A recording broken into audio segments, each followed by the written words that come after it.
So guys, pupunta kami ng Bedronka para bumili ng panlaba kasi it's laundry day.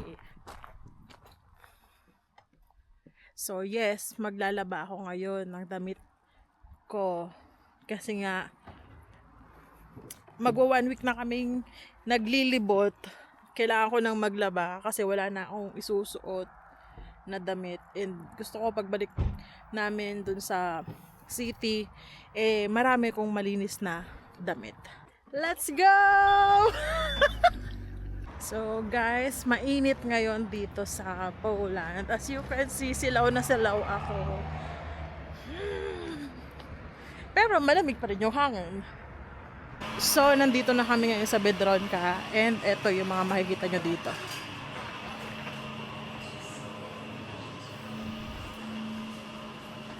Alam nyo ba, isa sa pinakamahal dito sa Bedronka ay avocado. So wala ngayon. Eto.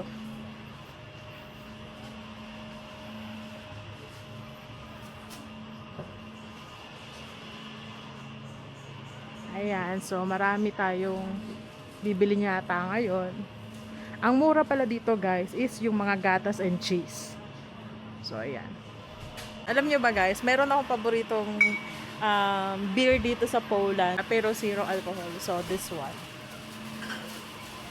And guess what? Bumili si Bembo ng 24 pieces.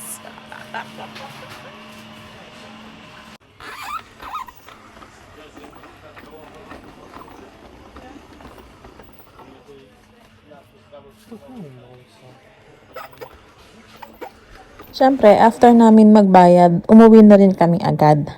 Pagdating namin doon sa accommodation namin, sinimulan na ni Bebo na laban yung mga gamit ko. Huwag niyo kong husgahan guys ha, gusto niya talagang gawin yan for me. So, habang naglalabas si Bebo, lumabas ako kasi maganda pa yung araw. Pero mamaya kasi uulan na nito, kaya sinulit ko na lang yung 30 minutes.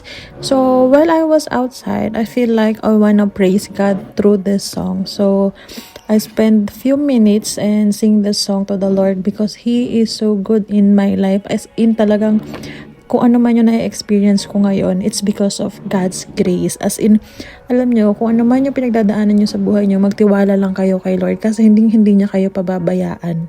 Alam mo yun, na-realize ko, there are moments sa buhay ko na ang tinitignan ko is yung sitwasyon ko. Hanggang sa na-realize ko, ang kailangan kong tignan is kung gaano kabuti ang Panginoon sa buhay ko. As in, nagbago din naman talaga yung mindset ko. Matagal na akong Christian pero marami kong hinihingi sa Panginoon. Hanggang sa one day, nagsawa ako sa kahihingi kay Lord ng breakthrough. Kasi parang kahit anong sipag ko, hindi talaga nangyayari eh. As in, parang feeling ko hanggang dun na lang ako.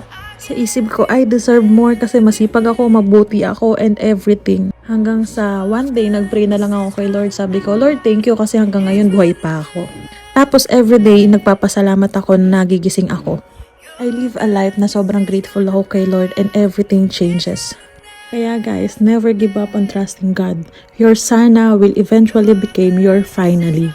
Trust His timing. What's meant for you will come at the right time. Huwag na huwag kayong maiinip kasi ang plano ng Panginoon ay higit pa na mas mainam at mas maganda kaysa sa mga plano natin sa buhay. Tiwala lang guys.